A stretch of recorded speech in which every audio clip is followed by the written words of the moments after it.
Supreme court का बड़ा फैसला। बेटा और बहू को पिता की संपत्ति से बेदखल करने का आदेश बहाल। वृद्ध दंपति को मिली न्याय की राहत। सुप्रीम कोर्ट ने 30 जनवरी 2025 को एक अहम फैसला सुनाते हुए बिहार के पटना निवासी एक वृद्ध पिता राजेश्वर प्रसाद राय की ओर से दायर याचिका पर उन्हें राहत दी।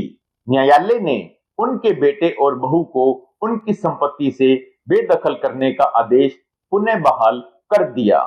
यह मामला उस वक्त सुर्खियों में आया था जब 75 वर्षीय सेवानिवृत्त जूनियर इंजीनियर राजेश्वर प्रसाद राय ने अपने बेटे रविशंकर और बहू मीना कुमारी के खिलाफ maintenance and welfare of parents and senior citizens act 2007 के तहत अर्जी दाखिल की थी। उन्होंने आरोप लगाया था कि उनके बेटे और बहू ने उनकी स्वयं अर्जित संपत्ति पर जबरन कब्जा कर लिया है और उन्हें मानसिक व शारीरिक रूप से प्रताड़ित कर रहे हैं। पटना स्थित प्रीति रेस्ट हाउस नामक संपत्ति जो राय ने अपनी नौकरी के दौरान बिहार राज्य हाउसिंग बोर्ड से लीज पर प्राप्त की थी को लेकर यह विवाद शुरू हुआ।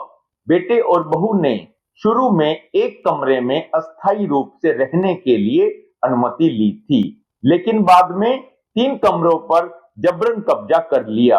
इस मामले में राय ने मेंटेनेंस ट्रिब्यूनल में अर्जी दी, जिसने 16 अप्रैल 2022 को बेटे बहू को संपत्ति खाली करने का आदेश दिया।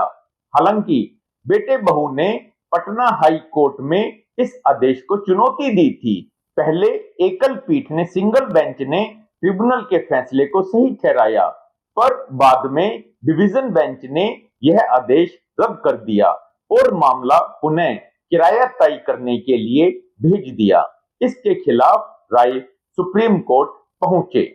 सुप्रीम कोर्ट ने अपने फैसले में साफ कहा कि maintenance and welfare of parents and senior citizens act 2007 के तहत मेंटेनेंस ट्रिब्यूनल को इस तरह के मामलों में बेदखली का आदेश देने का पूरा अधिकार है, यदि यह बुजुर्गों के संरक्षण और भरण पोषण के लिए आवश्यक हो। कोर्ट ने एस वनिता बनाम डिप्टी कमिश्नर बेंगलुरु मामले का हवाला देते हुए कहा कि इस तरह के मामलों में वरिष्ठ नागरिकों के अधिकार सर्वोपरि हैं।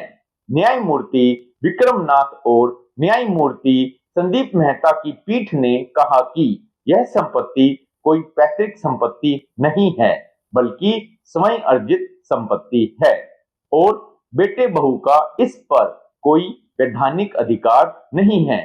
कोर्ट ने अपने आदेश में कहा कि अगर बेटे बहू को किसी प्रकार का दावा करना है तो वो इसे सिविल कोर्ट में साबित कर सकते हैं। सुप्रीम कोर्ट ने डिवीजन बेंच का आदेश रद्द करते हुए ट्रिब्यूनल का बेदखली आदेश पुनः बहाल कर दिया और बेटे बहू को 31 मई 2025 तक संपत्ति खाली करने का समय दिया है। इस फैसले को वरिष्ठ नागरिकों के अधिकारों की रक्षा की दिशा में एक महत्वपूर्ण कदम माना जा रहा है। और अधिक कानूनी जानकारी के लिए आप मेरे YouTube चैनल को सब्सक्राइब करें, वीडियो को लाइक करें और शेयर करें।